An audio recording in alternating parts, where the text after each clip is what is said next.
Hi, I'm Jenica Peck, and I'm gonna go over kind of what we learned this chapter 1 in Sociology, Marriage and Family. And I kind of feel like we went over a lot in this first chapter, so I just want to touch on a few points that I really learned that I didn't really recognize that I already knew. But this chapter kind of just pointed it all out to me, and I just kind of want to focus on those 3 points. Those points are the choices that we have in relationships, elements of marriage, and then changes in the last half century. Okay, so the first thing that I'm going to talk about is the choices we have in relationships. And I didn't realize how vital that these choices are in relationships, I guess. A lot of people just go with the social norm and just figure, oh, it's okay because it's what's normal and it's what everybody's doing, but that's a choice that I never really realized, I guess. But it just, and that's what it states in the first paragraph. It says, not to decide is to decide. So I thought that was kind of crazy. And then I really recognized how our choices at one point in time can affect the rest of our relationship. So we can choose not to use a condom, and then because of that choice, we might have gotten pregnant. If we got pregnant, well, there you go. Your choices in the next part of your relationship are going to be either to stay in that relationship or to just, work it out as boyfriend and girlfriend or get married or something. But that's not a choice that you would have had to make if you didn't make that first initial choice. So I thought that was kind of interesting how it just kind of touched on how one choice can affect the rest of your life. Okay, so the second part I want to go over is elements of marriage. And in this chapter, it kind of really breaks down what a marriage is and how there's 5 different parts to it, like a legal contract, an emotional relationship, sexual monogamy, legal responsibility for children, and then the announcement and ceremony. So a lot of people, sometimes I've heard some people say that in their relationship they don't want it to just be a contract.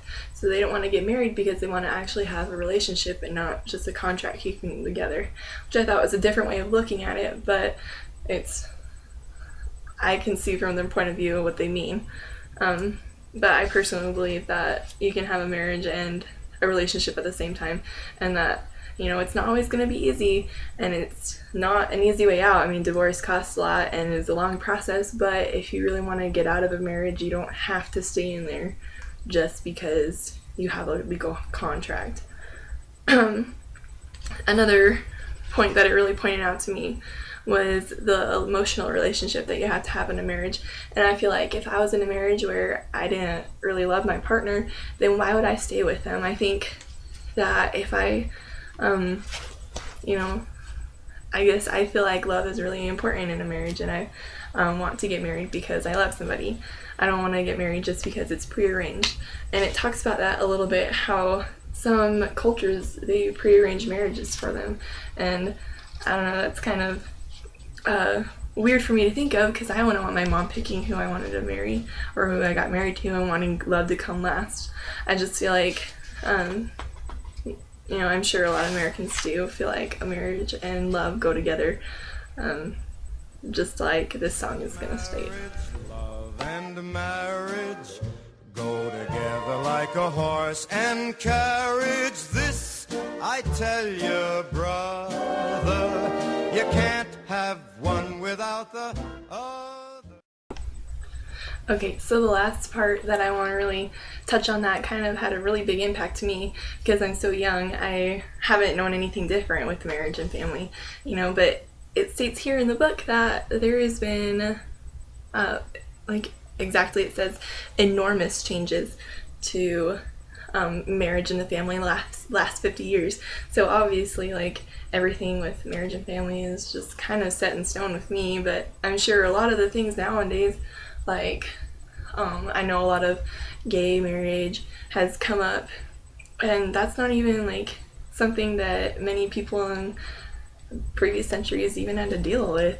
But now, it's been a big social subject anymore.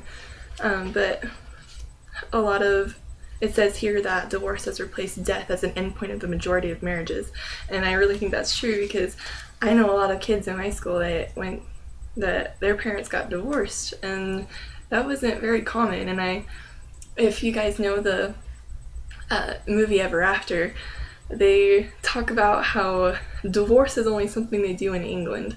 And whenever I watched that movie, I thought that was so weird because, divorce is just something that's in our society now. Like, it's normal.